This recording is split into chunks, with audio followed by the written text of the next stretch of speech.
அனைவருக்கும் நோத்பரமையின் பணிவான வணக்கங்கள். நம்ம வந்து வீடூர் வந்தோம். ஆக்சுவலாக நம்ம நண்பர் கூப்பிட்டாப்லான்ட்டு மீன்லாம் எதுவும் கிடைக்கல. ஒரு நாள் ஆக்சுவலாக நம்ம பாண்டிச்சேரியில் மீன் பிடிக்கும்போது ஒரு நண்பர் கேட்டார், ஜி எனக்கு வந்துட்டு நாட்டு ஜிலேபி கொடுக்க முடியுமா அப்படின்னு கேட்டாப்புல உணவுக்கு. ஏன்னா இப்போ வந்து ஃபுல்லாகவே ஹைப்ரிட் வந்துருச்சு. ஆனால் நாட்டு ஜிலேபி வந்து எப்படி இருக்கும் அப்படின்னு நிறைய நண்பர்கள் கேட்டிருந்தீங்க.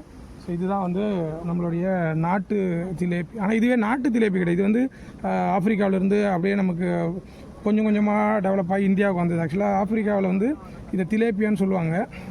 அப்புறம் அப்படியே பரிமாண வளர்ச்சியில் நம்ம நாட்டுக்கு இது வர்த்தகத்துக்காக உணவுக்காக இது வந்தது தான்.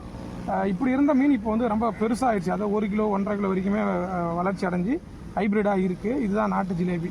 குறைந்தது வந்து 25,000 குஞ்சுகள் முட்டையிட்டு குஞ்சு பொறிக்கக்கூடியது. தன்னுடைய வாய்களிலே வந்து தன்னுடைய குஞ்சுகளை பாதுகாக்கக்கூடிய வல்லமை உண்டு. இப்போ எல்லா நீர்நிலைகளையும் அதிகமாக வந்துட்டு இருக்கக்கூடியது இந்த ஜிலேபி தான். இது அதிகபட்சம் நன்னீர்லேயும் வளரும், உப்பு நீர் கொஞ்சம் கலக்கிற தண்ணியிலுமே இது வந்து சர்வே பண்ணக்கூடிய ஒரு வல்லமை படைச்சது. இந்த ஸ்கின்னை எடுத்து தான் நம்மளுடைய தீக்காயத்துக்கு பயன்படுத்துறது அமெரிக்காவில் ரிசர்ச் பண்ணியிருக்காங்க. இதை சொல்லிக்கிட்டே போகலாம், இதை பற்றி நிறைய இருக்குது. இப்போ வந்து மீன் தொட்டிலுமே வந்து சிச்சிலி வெரைட்டிஸ் அப்படின்னு சொல்லிட்டு அதையுமே வந்து இதோடைய மாற்றங்கள் பண்ணி அதையுமே விற்பனை பண்ணுறாங்க. ஸோ அது மாதிரி நிறைய சேஞ்சஸ் நடக்குது. ஸோ நம்மளுடைய தேவைகளுக்கு இது வந்து நல்ல சத்துள்ளதாக இருக்கும் அப்படின்றத நம்மளுடைய நண்பர்கள்லாம் சொல்கிறாங்க. நிறைய பேர் இப்போது இதை வந்து ஒரு அபூர்வமாக கேட்குறாங்க, அதாவது நாட்டு ஜிலேபி மட்டும் எங்களுக்கு வேணும் அப்படின்ட்டு. ஸோ இந்த இடத்துல வந்து பிடிக்க வரும்போது நிறைய நாட்டு ஜிலேபி கிடச்சிது. நம்ம மகிழ்ச்சி.